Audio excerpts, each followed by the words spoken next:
नमस्कार, स्वागत है आपका। आप देख रहे हैं द न्यूज और मैं रानी गुप्ता आपके साथ। इस वक्त की बड़ी खबर सामने आ रही है मध्य प्रदेश से। जी हां, मध्य प्रदेश में कांग्रेस को बड़ा झटका लगा है। दरअसल कांग्रेस पार्टी के 500 कार्यकर्ताओं ने बीजेपी का दामन थाम लिया है और ये वाकया जो है वो दिग्विजय सिंह के गढ़ में हुआ है। ये और भी ज्यादा कांग्रेस के लिए हैरान करने वाला विषय है कि दिग्विजय सिंह के गढ़ से 500 कार्यकर्ताओं ने बीजेपी का दामन थाम लिया है। आपको बता दें कि आज ही प्रधानमंत्री नरेंद्र मोदी एमपी के दौरे पर रहे। यहां पर उन्होंने कई सारे परियोजनाओं का शिलान्यास किया। इस दौरान न सिर्फ उन्होंने कांग्रेस पार्टी पर जमकर बरसे हैं, बल्कि गठबंधन को लेकर के भी कई सारी बातें उन्होंने कही। और इसी के साथ ही प्रधानमंत्री मोदी ने स्पष्ट तौर से ये भी कहा है कि मध्य प्रदेश का भरोसा डबल इंजन सरकार पर है। डबल इंजन यानी कि एमपी का डबल विकास। इसी के साथ ही उन्होंने ये भी कहा कि कैसे बीते कुछ वर्षों में हमारी सरकार मध्य प्रदेश को बीमारू राज्य से देश के टॉप 10 राज्यों में लेकर के आई है। यानी कि प्रधानमंत्री मोदी विधानसभा चुनावों के दौरान मध्य प्रदेश में दहाड़ते हुए नजर आए। ये एक हफ्ते के भीतर प्रधानमंत्री मोदी का दूसरा मध्य प्रदेश का दौरा है और इस बीच ये देखने को मिल रहा है कि कैसे 500 कांग्रेस कार्यकर्ता जो कि दिग्विजय सिंह के गढ़ के हैं वो बीजेपी का दामन थाम लेते हैं। यही नहीं, कांग्रेस का जो टेंशन है वो इस बात से भी काफी ज्यादा बढ़ गई होगी जब न्यूज 24 का एक सर्वे आया था जिसमें बीजेपी को क्लीन स्वीप नजर आ रही थी और बीजेपी की शानदार जीत मध्य प्रदेश में होती हुई नजर आ रही थी। बता दें कि मध्य प्रदेश में इस साल विधानसभा चुनाव होने हैं। ऐसे में राज्य में सियासी सरगर्मियां लगातार तेज हो गई हैं और गुना में 500 से अधिक कांग्रेसी कार्यकर्ताओं ने भारतीय जनता पार्टी का दामन थाम लिया है। इतने बड़े पैमाने पर बीजेपी में शामिल होने के चलते ये पूर्व सीएम दिग्विजय सिंह के लिए एक बड़ा झटका माना जा रहा है। दरअसल गुना वरिष्ठ कांग्रेस नेता दिग्विजय सिंह का गढ़ है। ऐसे में वहां से इतनी भारी संख्या में कांग्रेसी कार्यकर्ताओं का पार्टी छोड़ना आगामी विधानसभा चुनाव को देखते हुए अच्छे संकेत कांग्रेस के लिए नहीं माने जा रहे हैं। वहीं बीजेपी इसे खुद के लिए मजबूती मान रही है। दरअसल कांग्रेस छोड़ने वाले कार्यकर्ताओं ने रंघौगढ़ बीजेपी प्रत्याशी हिरेंद्र सिंह बंटी बाना के सामने बीजेपी की सदस्यता ग्रहण की है। बीजेपी में आने वाले कांग्रेसी कार्यकर्ताओं का कहना है कि वो बीजेपी की रीति नीति से प्रेरित होकर के पार्टी में शामिल हुए हैं। इसमें राघवगढ़ विधानसभा क्षेत्र के विजयपुर और काकवासा गांव के 500 से अधिक कांग्रेसी कार्यकर्ता शामिल हैं। बता दें कि मध्य प्रदेश विधानसभा चुनाव 2023 के मद्देनजर बीजेपी अपने प्रत्याशियों का नाम जारी कर रही है। दूसरी लिस्ट में पार्टी ने 39 प्रत्याशियों की सूची जारी की थी। इसमें हाई प्रोफाइल विधानसभा सीट राघवगढ़ से बीजेपी ने हिरेंद्र सिंह बंटी को मैदान में उतारा है। हिरेंद्र सिंह बंटी को केंद्रीय मंत्री ज्योतिरादित्य सिंधिया का करीबी माना जाता है। आपको बता दें कि हिरेंद्र सिंह कांग्रेस का साथ छोड़ करके सिंधिया के सानिध्य में बीजेपी में आए थे। ऐसे में बीजेपी ने ज्योतिरादित्य सिंधिया की पसंद को प्राथमिकता देते हुए उन्हें राघवगढ़ से प्रत्याशी बनाया है। गौरतलब है कि 2021 में हिरेंद्र सिंह ने बीजेपी का दामन थामा था।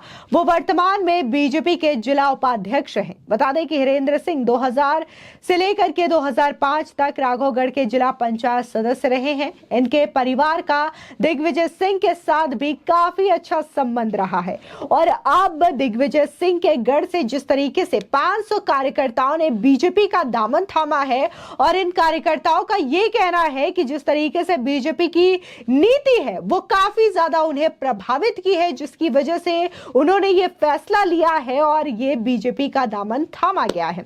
बता दें कि एमपी विधानसभा चुनाव नवंबर और दिसंबर महीने में संभावित है। अक्टूबर के दूसरे हफ्ते में चुनाव की तारीखों की घोषणा हो जाएगी। इससे पहले अलग अलग चैनलों के ओपिनियन पोल्स और सर्वे भी सामने आ रहे हैं।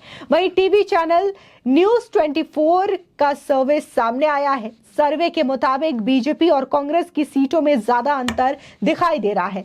मध्य प्रदेश में विधानसभा की कुल 230 सीटें हैं। वहीं कांग्रेस के खाते में 105 से 115 सीटें जा रही हैं। साथ ही अन्य के खाते में 1 से 5 सीटें जाएंगी। इसका अनुमान साफ है कि बीजेपी और कांग्रेस में इस बार जो टक्कर है वो कांटे की होगी।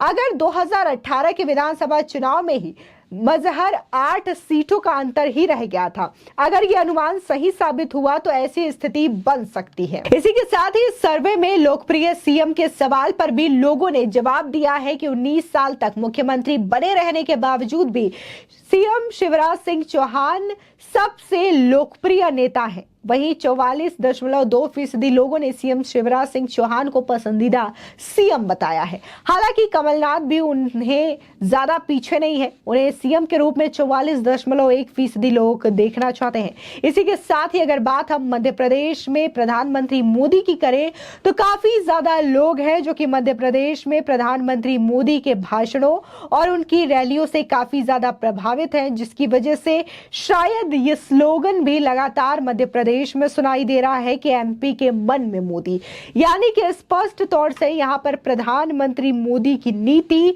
उनकी कार्यशैली यहां पर लोगों को पसंद आ रही है, जिसकी वजह से न्यूज 24 का जो सर्विस सामने आया उसके अकॉर्डिंग भी यही कहा जा रहा है कि इस बार भी मध्य प्रदेश में बीजेपी की सरकार बननी तय है, क्योंकि जिस तरीके से आंकड़े सामने आ रहे हैं तो इसमें यह स्पष्ट दिखाई दे रहा है। तो वहीं अगर हम बात राहुल गांधी की करें, भले ही राहुल गांधी इस वक्त कारपेंटर बन रहे हो, मैकेनिक बन रहे हो, खेतों में जा रहे हो और कांग्रेस पार्टी उन्हें जननायक कह रही हो।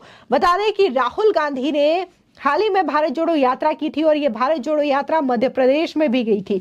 लेकिन अगर सर्वे में ओपिनियन लिया गया जनता का कि क्या राहुल गांधी के इन अवतारों से या फिर उनके भारत जोड़ो यात्रा से कोई फर्क पड़ने वाला है, तो यहाँ पर कई फीसदी लोगों का ये मानना है कि इससे कोई फर्क नहीं पड़ने वाला है और आने वाले चुनाव में राहुल गांधी का जो इम्पैक्ट है वो भी देखने को नहीं मिलेगा। इसकी बजाय बात अगर प्रधानमंत्री मोदी की जाए तो वहां पर ज्यादातर लोग जो है वो प्रधानमंत्री मोदी को काफी ज्यादा पसंद करते हैं, या यूं कह ले कि मध्य प्रदेश में पीएम मोदी काफी ज्यादा लोकप्रिय है और इनकी लोकप्रियता का असर इस बात से देखने को मिल जाता है कि जब जब प्रधानमंत्री वहां पर रैली करने के लिए जाते हैं वहां पर काफी तादाद में लोगों की संख्या होती है जो कि उन्हें सुनना चाहती है।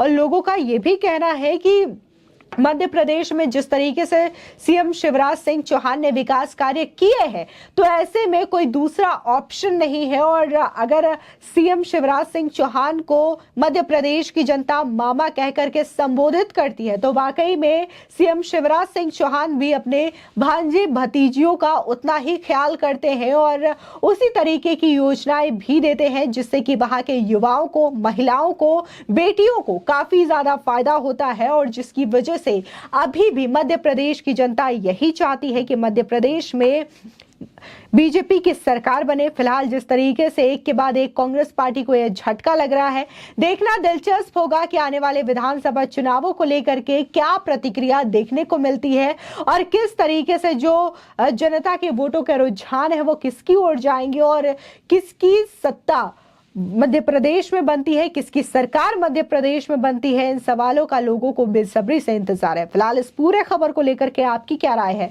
हमारे कमेंट सेक्शन में जरूर बताएं। धन्यवाद।